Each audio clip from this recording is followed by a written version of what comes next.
জি, এটা নিঃসন্দেহে একটা চমৎকার উদ্যোগ। আমি ব্যক্তিগতভাবে এবং আমরা আয়কর আইনজীবীরা ধন্যবাদ জানাই জাতীয় রাজস্ব বোর্ডের চেয়ারম্যান এবং কর্তৃপক্ষকে।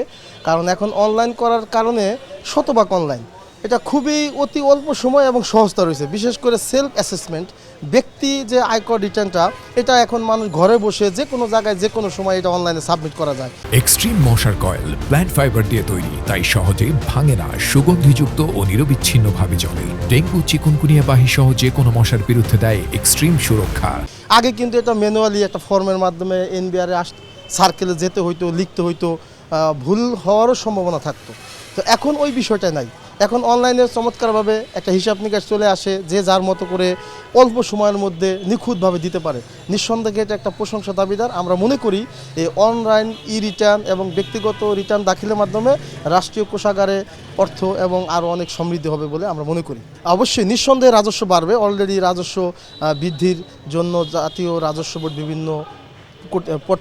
বিভিন্ন পদক্ষেপ হাতে নিয়েছে, আমরা দেখতে পাচ্ছি।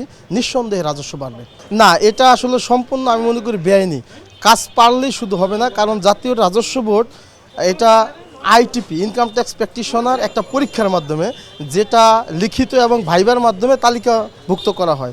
তারা যেভাবে যত চমৎকারভাবে নিখুঁতভাবে এই অ্যাসেসমেন্টটা করবে, এটা কিন্তু একটা কম্পিউটারের দোকানে তারা পারবে না, ভুল হওয়ার সম্ভাবনা থাকে।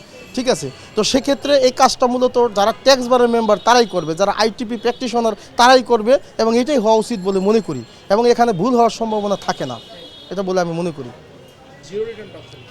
জিরো রিটার্ন বলে আসলে কিছু নাই। এটা আসলে নন ট্যাক্সেবল ইনকাম, যেটা অর্থাৎ একজন ব্যক্তির আয়ের তুলনায় তার যদি এটা যদি তার না হয়, ট্যাক্সেবল না হয়, তাহলে এটাকে আমরা জিরো রিটার্ন বলি। আসলে জিরো রিটার্ন বলে কিছু নাই, নন ট্যাক্সেবল ইনকাম যেটা।